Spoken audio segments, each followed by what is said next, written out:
दोस्तों, आप सभी का स्वागत है सीटेट पेपर 2 एसएसटी भूगोल के दूसरे क्लास में। यहाँ मैंने भूगोल से सिलेबस के अकॉर्डिंग कुछ चैप्टर लिए हैं जो सीटेट के परीक्षा के लिए इम्पोर्टेंट हैं। उससे मैंने 30 प्रश्न उत्तर व्याख्या सहित यहाँ पे आपके लिए प्रस्तुत किए हैं। प्रश्न नंबर 1 देखते हैं। प्रश्न नंबर 1 क्या है? पृथ्वी को जीवित ग्रह क्यों कहा जाता है? ऑप्शन है आपके। यह सबसे बड़ा ग्रह है, इस पर जीवन पाया जाता है, यह सूर्य के सबसे निकट है, यह सबसे गर्म ग्रह है। ऑप्शन नंबर बी जो है आपका सही उत्तर है। ये क्या है? इस पर जीवन संभव है, इसीलिए पृथ्वी को जीवित ग्रह कहा जाता है। इसकी व्याख्या कुछ इस प्रकार है। पृथ्वी एक ऐसा ज्ञात ग्रह है जहां जल, वायु और उपयुक्त तापमान के कारण जीवन संभव है। अगर पृथ्वी पर जीवन संभव है तो उसके पीछे बहुत सारा कारण है। पृथ्वी पर जल, वायु तथा टेम्परेचर जो उचित जीवन यापन करने के लिए होता है वो सब उपलब्ध है, इसीलिए पृथ्वी पर जीवन संभव है। प्रश्न नंबर 2 देखते हैं। पृथ्वी सूर्य से किस क्रम का ग्रह है? तो ऑप्शन नंबर ए है आपका पहला, ऑप्शन नंबर बी है दूसरा, ऑप्शन नंबर सी तीसरा और ऑप्शन नंबर डी चौथा। तो यहाँ पे आपको आंसर दिख रहा होगा, ऑप्शन नंबर सी जो है सही उत्तर है। पृथ्वी सूर्य से तीसरा ग्रह है।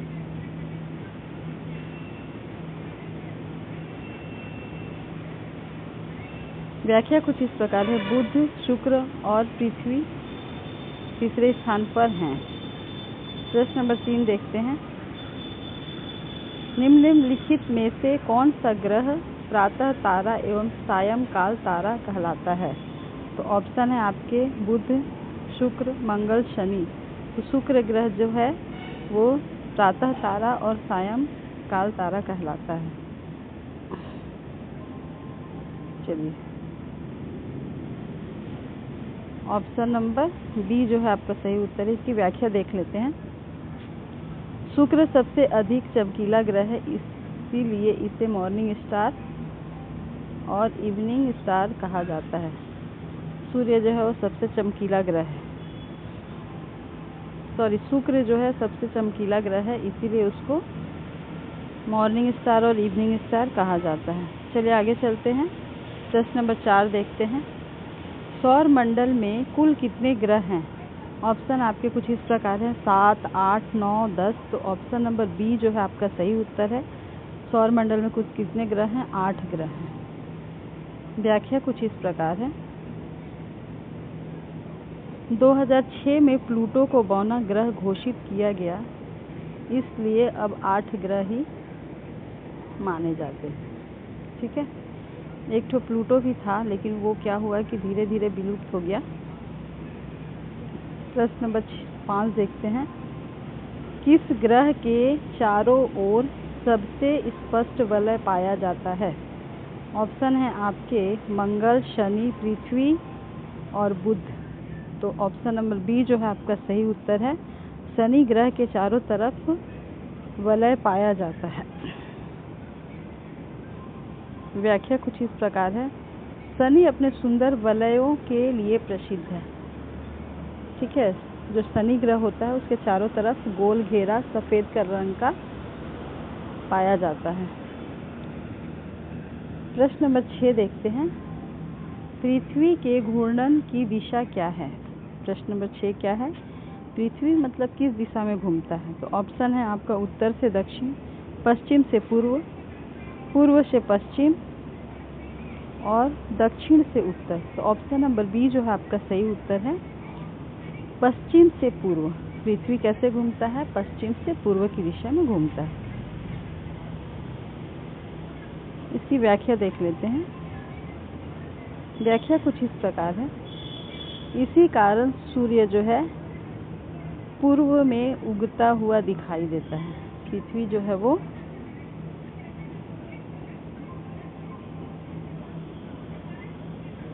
पश्चिम से पूर्व की तरफ घूमता है, इसीलिए सूर्य जो है हम लोग को पूरब से निकलता हुआ दिखाई देता है। चलिए आगे चलते हैं।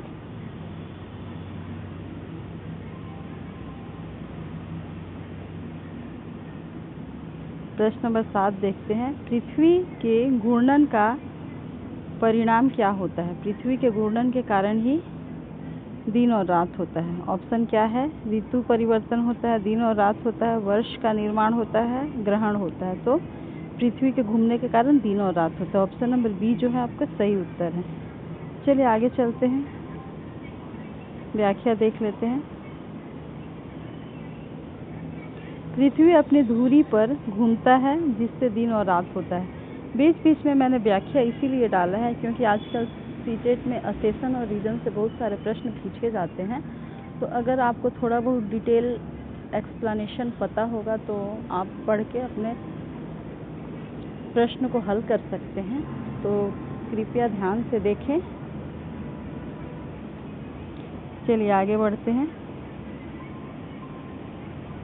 प्रश्न नंबर 8 देखते हैं। पृथ्वी की परिक्रमा का परिणाम क्या होता है? ऑप्शन है आपके दिन और रात, ऋतु परिवर्तन, ज्वार भाटा, भूकंप। तो उत्तर नंबर जो बी है, ऑप्शन नंबर बी सही उत्तर है। ऋतु परिवर्तन होता है। पृथ्वी की परिक्रमा का परिणाम क्या होता है? उसी के चलते ऋतु परिवर्तन होता है, मौसम बदलता है। चलिए आगे चलते हैं, व्याख्या देख लेते हैं। सूर्य की परिक्रमा तथा पृथ्वी के झुकाव के कारण ही ऋतु परिवर्तन होता है। प्रश्न नंबर 9 देखते हैं। ग्लोब पर उत्तर और दक्षिण ध्रुव को जोड़ने वाली रेखाएं क्या कहलाती हैं? ऑप्शन आपके इस प्रकार हैं: अक्षांश, देशांतर, विषुवत रेखा, कर्क रेखा। तो ग्लोब पर उत्तर और दक्षिण ध्रुव को जोड़ने वाली रेखाएं देशांतर रेखाएं कहलाती हैं। ऑप्शन नंबर बी जो है आपका सही उत्तर है। व्याख्या कुछ इस प्रकार है।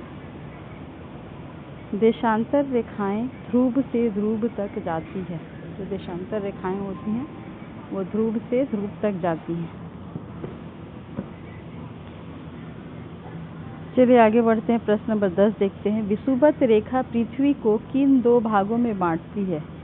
ऑप्शन है आपका पूर्वी पश्चिमी गोलार्ध, उत्तरी दक्षिणी गोलार्ध, एशिया अफ्रीका, स्थल और जल। ऑप्शन नंबर बी आपका सही उत्तर है। उत्तरी दक्षिणी गोलार्ध में विषुवत रेखा पृथ्वी को उत्तरी दक्षिणी गोलार्ध में बांटती है। व्याख्या कुछ इस प्रकार है। अक्षांश पृथ्वी को दो बराबर भागों में विभाजित करती है। जो अक्षांश रेखा होती है पृथ्वी को दो बराबर भागों में विभाजित करती है। प्रश्न नंबर 11 देखते हैं। कर्क रेखा का अक्षांश कितना होता है? ऑप्शन आपके कुछ इस प्रकार दिए हैं: 0 डिग्री, 23.5 डिग्री उत्तर, 23.5 डिग्री दक्षिण और 66.5 डिग्री उत्तर। तो ऑप्शन नंबर बी जो है आपका सही उत्तर है, 23.5 डिग्री उत्तर। व्याख्या कुछ इस प्रकार है। कर्क रेखा भारत से होकर गुजरती है। कर्क रेखा जो है वो भारत से होकर गुजरती है। प्रश्न नंबर 12 कुछ इस प्रकार है। मकर रेखा किस गोलार्ध में स्थित है? ऑप्शन है आपके उत्तरी गोलार्ध, दक्षिणी गोलार्ध, पूर्वी गोलार्ध और पूर्वी और पश्चिमी। तो ऑप्शन नंबर बी जो है आपका सही उत्तर है, दक्षिणी गोलार्ध में। तो व्याख्या कुछ इस प्रकार है। मकर रेखा 23 डिग्री दक्षिण अक्षांश पर स्थित है। चलिए प्रश्न नंबर 13 देखते हैं। ग्लोब पर किस स्थान की सही स्थिति ज्ञात करने के लिए किसका उपयोग किया जाता है? ग्लोब पर किसी स्थान की सही स्थिति ज्ञात करने के लिए किसका उपयोग किया जाता है? तो ऑप्शन आपके कुछ इस प्रकार हैं। ऑप्शन नंबर ए है केवल रंगों का, अक्षांश और देशांतर का, केवल स्केल का, केवल दिशा का। तो अक्षांश और देशांतर का। ऑप्शन नंबर बी आपका सही उत्तर है। इसकी व्याख्या कुछ इस प्रकार है। अक्षांश और देशांतर मिलकर किसी स्थान का सटीक स्थान बताते हैं। चलिए अब आप आगे चलते हैं।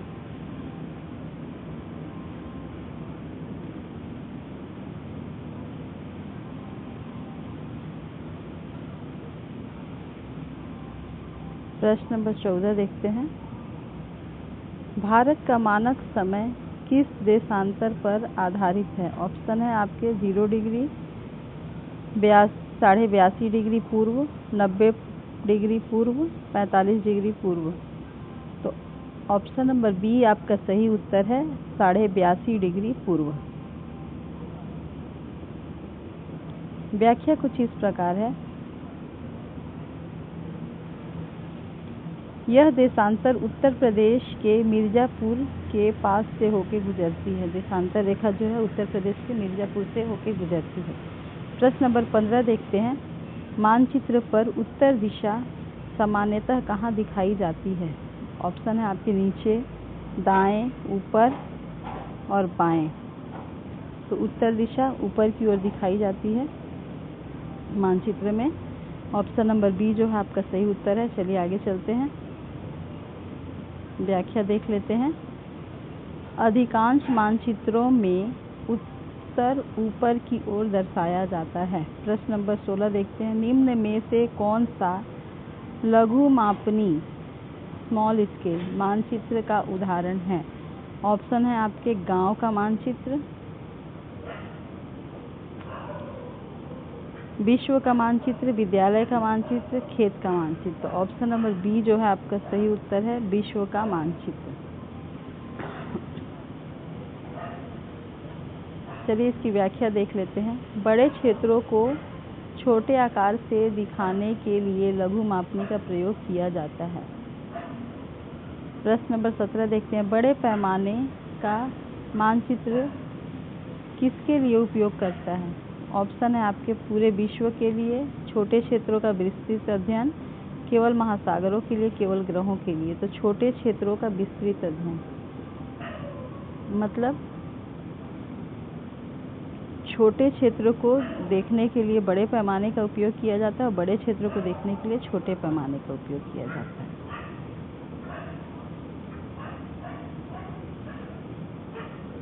व्याख्या कुछ इस प्रकार है। गांव, शहर आदि का विस्तृत विवरण बड़े पैमाने के मानचित्र में मिलता है। चलिए प्रश्न नंबर 18 देखते हैं। मानचित्र की भाषा क्या होती है? ऑप्शन है आपके केवल हिंदी, केवल अंग्रेजी, प्रतीक एवं संकेत, केवल संख्या। तो ऑप्शन नंबर सी जो है आपका सही उत्तर है, प्रतीक और संकेत। मानचित्र की भाषा क्या है? प्रतीक है और संकेत है ना। उस पर कुछ चिन्ह बने हुए रहते हैं जिससे हम सभी को पता चलता है कि यहाँ क्या है, यहाँ क्या है।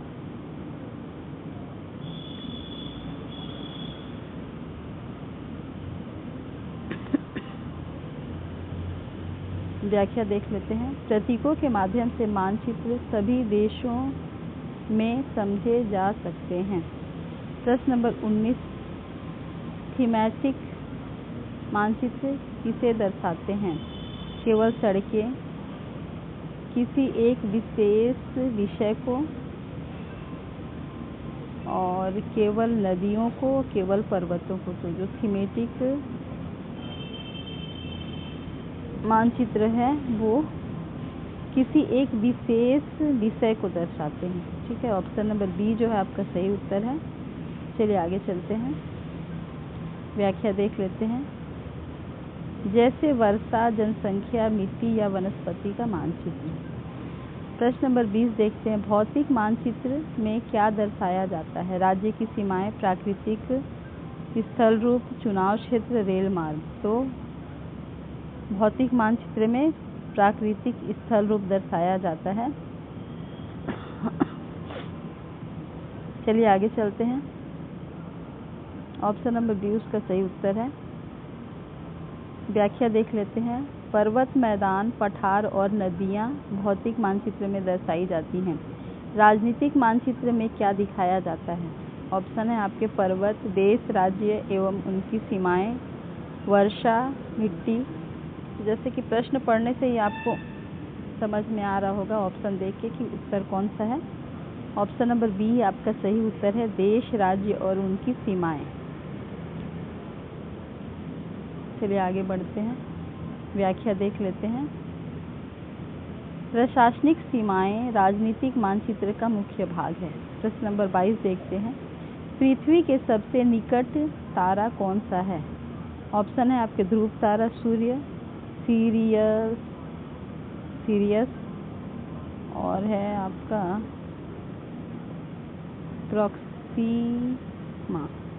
प्रॉक्सिमा। ठीक है, तो आपका ऑप्शन नंबर बी जो है वो सही उत्तर है, सूर्य। चलिए आगे बढ़ते हैं।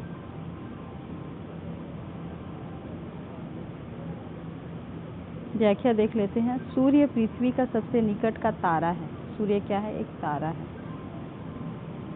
प्रश्न नंबर 23 देखते हैं।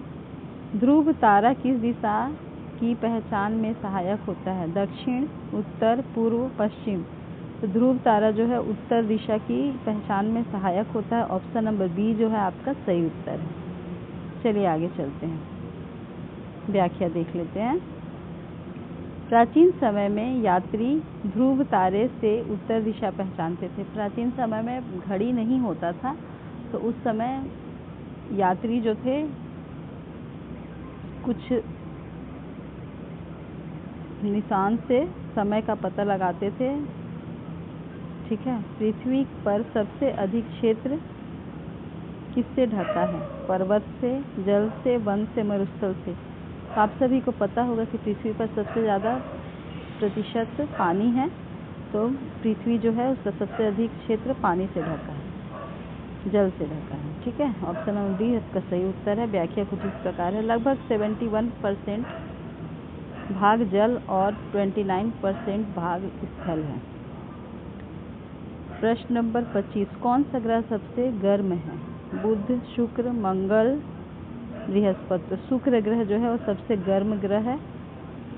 चलिए आगे बढ़ते हैं। ऑप्शन नंबर 20 का सही उत्तर है। व्याख्या देख लेते हैं।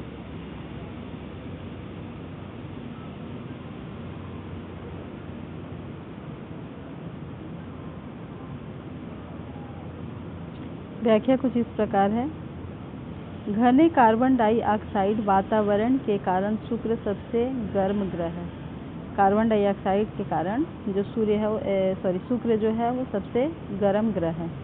प्रश्न नंबर 26 देखते हैं। सीटेट में मानचित्र कार्य का मुख्य उद्देश्य क्या होता है?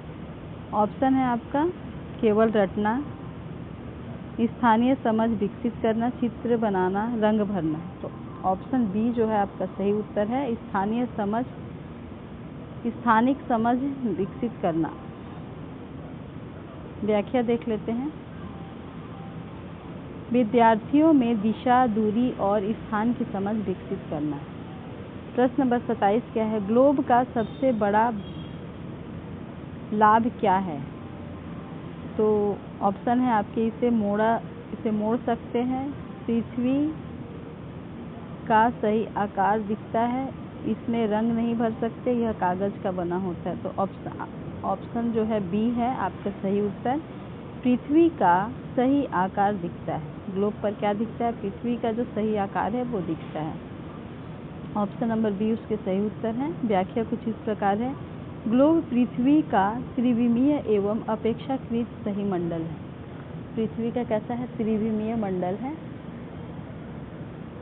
त्रिविमीय एवं अपेक्षाकृत सही मॉडल है। प्रश्न नंबर 28 देखते हैं। किस प्रकार का मानचित्र यातायात मार्ग दिखाने में उपयोगी होता है? ऑप्शन है आपके राजनीतिक, सड़क मानचित्र, भौतिक और जलवायु।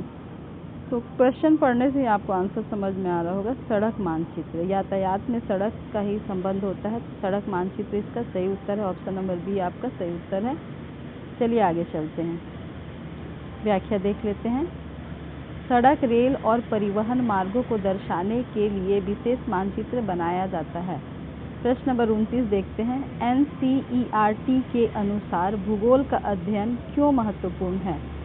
तो ऑप्शन है केवल परीक्षा के लिए, पर्यावरण एवं मानव प्राकृतिक संबंध समझने के लिए, केवल नक्शे बनाने के लिए, केवल ग्रहों के लिए। तो ऑप्शन नंबर बी जो है आपका सही उत्तर है। भूगोल से हमें क्या पता चलता है? पर्यावरण एवं मानव प्राकृतिक संबंध को समझने के लिए हमें भूगोल पढ़ने की आवश्यकता होती है। चलिए आगे चलते हैं, ऑप्शन नंबर बी जो है सही उत्तर है। व्याख्या कुछ इस प्रकार है, भूगोल हमें पर्यावरण और मानव जीवन के संबंध को समझाने में सहायक होता है। प्रश्न नंबर 30 है, सी-टेट में भूगोल के प्रश्न मुख्यतः किस प्रकार के होते हैं? केवल तथ्यात्मक होते हैं। ऑप्शन ए अवधारणात्मक एवं शिक्षण पद्धति आधारित होते हैं, केवल गणना आधारित होते हैं, केवल चित्र आधारित होते हैं। तो अवधारणात्मक एवं शिक्षण पद्धति पर आधारित होते हैं। भूगोल के जो प्रश्न होते हैं सी-टेट में वो अवधारणात्मक एवं शिक्षण पद्धति पर आधारित होते हैं। तो ये रहे आपके 30 प्रश्न जो सी-टेट की दृष्टि से बहुत महत्वपूर्ण हैं, जो सी-टेट 2026 सितंबर में भी आने की बहुत संभावना है। तो कृपया इसे ध्यान से देखें।